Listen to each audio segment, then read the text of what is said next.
ಪ್ರೀತಿಯ ಶಿಕ್ಷಕ ಬಂಧುಗಳೇ, ನಿಮ್ಮೆಲ್ಲರಿಗೂ ಸಾಧನಾ ನವೀನ್ಸ್ ಸೈನ್ಸ್ ಅಕಾಡೆಮಿಗೆ ಸ್ವಾಗತ. ಇಂದಿನ ವಿಷಯ ಕಾಂಟ್ರವರ್ಸಿ ಆಗಬಹುದು,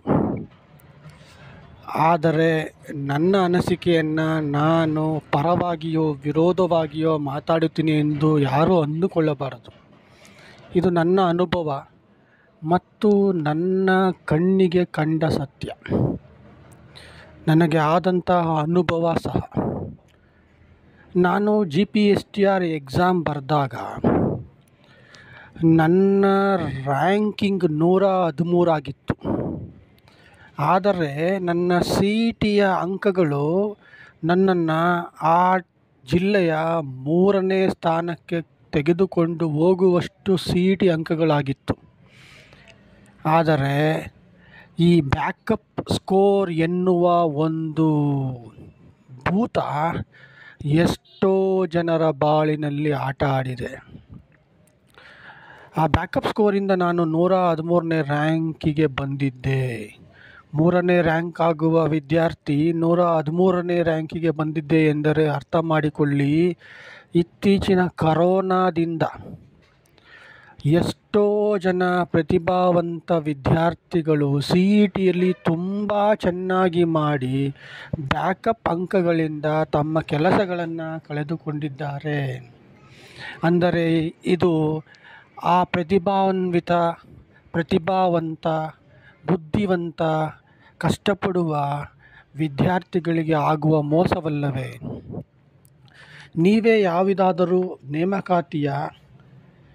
ನೇಮಕಾತಿ ಪಟ್ಟಿಯನ್ನು ತೆಗೆದು ನೋಡಿದಾಗ ನಿಮಗೆ ಅರ್ಥವಾಗುತ್ತದೆ, ಬ್ಯಾಕಪ್ ಸ್ಕೋರಿಂದ CETಯಲ್ಲಿ ಉತ್ತಮ ಅಂಕ ಗಳಿಸಿರುವ ವಿದ್ಯಾರ್ಥಿಗಳಿಗೆ ಆಗುತ್ತಿರುವ ಮೋಸ. ಇದು ಪರವಾಗಿಯೂ ಅಲ್ಲ, ವಿರೋಧವಾಗಿಯೂ ಅಲ್ಲ. ಎಲ್ಲರೂ ಯಾರೆಲ್ಲ ವಿರೋಧ ಮಾಡುತ್ತಿದ್ದೀರೋ ಅವರೆಲ್ಲರೂ ಬ್ಯಾಕಪ್ ಸ್ಕೋರ್ನ ಪರಿಣಾಮವನ್ನು ಒಂದು ನೇಮಕಾತಿಯ ಲಿಸ್ಟ್ನಲ್ಲಿ ತೆಗೆದು ನೋಡಿದರೆ ನಿಮಗೆ ಅರ್ಥವಾಗುತ್ತದೆ. ನಾನು ನಿಜವಾಗಿಯೂ ಪ್ರತಿಭಾವಂತ, ಕಷ್ಟಪಡುವ ಮತ್ತು ಯೋಗ್ಯತೆ ಇರುವ ಶಿಕ್ಷಕ ಆಕಾಂಕ್ಷಿಗಳ ಪರವಾಗಿದ್ದೇನೆ. ನನ್ನ ಅನುಭವದಲ್ಲಿ ನನಗೆ ಆದ ಅನುಭವವೇ ನಾನು ಹಂಚಿಕೊಳ್ಳುತ್ತಿದ್ದೇನೆ. ಆದಷ್ಟು CET ಮಾರ್ಕ್ಸನ್ನು ಕನ್ಸಿಡರ್ ಮಾಡೋದು ಒಳ್ಳೆಯದು. ಈ ಬ್ಯಾಕಪ್ ಸ್ಕೋರ್ ಕರೋನಾದಿಂದಾಗಿ ಅತಿ ಹೆಚ್ಚಾಗಿ ಈ ಸ್ಕೋರನ್ನು ಕೊಟ್ಟಿದ್ದಾರೆ.